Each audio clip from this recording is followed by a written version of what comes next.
इगतपुरी परिसरातील प्रवीण इंडस्ट्रीज स्थानिकांना नोकरी द्या या मागणीसाठी भारतीय आदिवासी सेनेतर्फे दीना उघाडे यांच्या नेतृत्वाखाली इगतपुरी पोलीस ठाण्यासमोर निदर्शने करण्यात आली।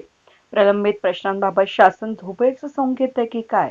समाजातील उपेक्षित घटकांकडे दुर्लक्ष करीत असल्यानं देशात अराजकता माजली आहे। अशा फसव्या सरकारला कायमचा हद्दपार करण्याची मागणी आदिवासी सेनेचे अध्यक्ष दीना उघाडे यांच्यासह कार्यकर्त्यांनी केली आहे। अखिल भारतीय आदिवासी सेनेच्या वतीने सन 2020 हे मावळतं वर्ष आणि येणारे उगवतं वर्ष 2021 या वर्षाच्या शुभारंभ प्रसंगी मी प्रथमतः सर्व प्रशासनाला हार्दिक मनपूर्वक शुभेच्छा देतो। त्याचप्रमाणे आम देशातील जनतेलाही शुभेच्छा देतो। त्याच पद्धतीनं प्रलंबित प्रश्नांची जी काही सोडवणूक राहिलेली आहे त्यासाठी त्याच पद्धतीनं जी प्रश्न आज या सरकारच्या विचाराधीन आहेत त्या प्रश्नासाठी आज अखिल भारतीय आदिवासी सेनेनं अर्थात रस्ता रोको आंदोलन पुकारलं होतं, परंतु शासनाच्या पोलिसांच्या विनंतीला मान देऊन आपण ते थांबवलं। पण प्रश्न मात्र थांबले नाहीत, आंदोलनही थांबलं नाही। ते निदर्शनाच्या रूपानं आम्ही आमच्या मागण्याचं निवेदन सादर करतोय। आदरणीय पंतप्रधानजी आहेत, आदरणीय महाराष्ट्राचे मुख्यमंत्री आहेत, त्यांचं सरकार आहे, वरती NDAचं सरकार आहे, खाली महाराष्ट्राचं विकास आघाडीचं सरकार आहे। या उभ्या सरकारमध्ये जे प्रश्न आहेत ते प्रश्न टोलवाटोलवीच्या पद्धतीत पार पडत आले। 21पर्यंत अनेक आंदोलनं केली, गल्ली ते दिल्लीपर्यंत, पण काही प्रश्न जी आहेत ती तशीच राहिलेली आहेत। याचा अर्थ असा की न्यायालयामध्ये जसं तारीख पे तारीख दिली जाते, शासकीय कार्यालयात जसे तारीख दिली जाते, त्याचप्रमाणे या प्रश्नांची चालढकल करण्यामध्ये मग केंद्राचं NDA सरकार असेल की महाराष्ट्राचं महाविकास आघाडीचं सरकार असेल, हे पण तारीख पे तारीख देऊन आपली वेळ काढून सत्ता उपभोगू राहिलेत। गरीब मात्र आहेत त्याच ठिकाणी आहेत। कोरोनाच्या काळात जी लोक आज 8-1 वर्ष होत आले अडचणीत आहेत, त्यांचा रोजगारीचा प्रश्न गंभीर झालेला आहे, त्यांना जगण्याचा प्रश्न कठीण झालेला आहे। अशा परिस्थितीमध्ये धमक्या देऊन पुन्हा रस्त्यात आलं तर लॉकडाऊन करू, पुन्हा रस्त्यात आलं तर कोरोना बंद करू। अरे तुम्ही वर्षभर बंद करून ठेवला सगळा कारभार, त्याचं काय? आणि या चिल्या पिल्यांनी जे लहान लहान मुलं झेंडे घेऊन रस्त्यावर उभे राहिलेत, लाज वाटायला पाहिजे या सरकारला की या मुठभर पोटाची खळगी भरण्यासाठी रस्त्यावर आलेत म्हणून।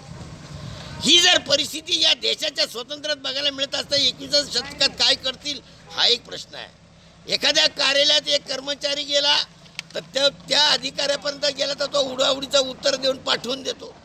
कालचाच उदाहरण या MSC बोर्डाचं इगतपुरीच्या, त्या अभियंत्यांना एक आदिवासी महिला निवेदन द्यायला जाते, अर्ज द्यायला जाते, तो अर्ज 4 टेबलावर त्या MSC बोर्डाच्या कार्यालयात फिरला आणि त्याला सांगितलं इथं नाही तिकडे जा। जर अशा प्रकारची आदिवासी क्षेत्रामध्ये जर हेळसांड होत असेल तर अशा कर्मचाऱ्यांच्या ताबडतोब बदल्या करा ना। तुम्ही त्यांना काम होत नाही, पगार कशासाठी देता? जे निष्क्रिय वागतील, जे बेशिस्त वागतील, जे उर्मट वागतील, लोकांची सौजन्यानं वागणार नाही, अशा कामगारांची हक्कलपट्टी झालीच पाहिजे। त्याच्याशिवाय प्रश्नावरचा जो रोष आहे सरकारचा, जनतेचा, तो थांबणार नाहीये। कारण चुका यांनी करायच्या, यांना विचारायला गेल्यानंतर यांनी सरकारी कामात अडथळा आणला म्हणून पुन्हा यांच्यावर गुन्हा दाखल करायचा। ही जी सरकारनं त्यांच्यावर मेहरबानी केली त्याचाच फायदा घेऊ राहिलं ते। अशा फाईटे रस्ते, मग ते शहर असेल ग्रामीण भागात असेल, ते दिलं पाहिजे। वर्षानुवर्षाच्या अतिक्रमित जमिनीत त्याही देऊ शकत नाही तुम्ही। अहो या आदिवासी भागामध्ये 100% फायदा या औद्योगिक कारखान्याचे कंपनीदार घेतात आणि त्या कंपनी जर मागितलं का या गरिबांना रोजगार द्या, ते माजाटलेले अधिकारी मानतात, कंपनीचे मालक म्हणते आम्ही बंद करून निघून जाऊ। जा ना आता नटबोलट खोलाने घेऊन जा ना, काय कोणाच्या बापाचे नुकसान होणार आहे? जर तुम्ही खऱ्या गरजूंना जर घेऊ शकत नसेल तर केवळ तुमच्या पोट भरासाठी स्वतःसाठी जर तुम्हाला जर आम्ही माजवायचं तर हे देखील धोरण आम्हाला मान्य राहणार नाहीये। प्रामाणिकपणे सांगतो, 21व्या वर्ष लागतात जानेवारीपासून जे आदिवासी सेनेचे आंदोलन होतील ती अतिशय लाक्षणीय राहतील। जे आंदोलनापासून सर्व अधिकाऱ्यांच्या झोपा उठतील, त्या आंदोलनाला संबंधित निष्क्रिय अधिकारी जबाबदार राहतील। मुख्यमंत्र्याचा हा माणूस घरात गेलाच कसा? मुख्यमंत्र्याच्या दारात ही बाई गेलीच कशी? एखाद्या अधिकाऱ्याच्या कार्यालयात एक कार्यकर्ता घुसलाच कसा? इथून चौकशीला यांना सुरुवात व्हावी लागेल हा इशारा मी आता देतो. आणि आजचं हे आंदोलन या ठिकाणी जोपर्यंत कंपनीचे मॅनेजर कोण येत नाही तोपर्यंत थांबत नाही आहे. त्यांना मी बोलवलेत 5 मिनिटाची संधी देतो त्यांना, नाहीतर पुढील आंदोलनाची दिशा आपण आपल्या पद्धतीने हाताळू. आंदोलन करत त्यांनी ही मागणी केली.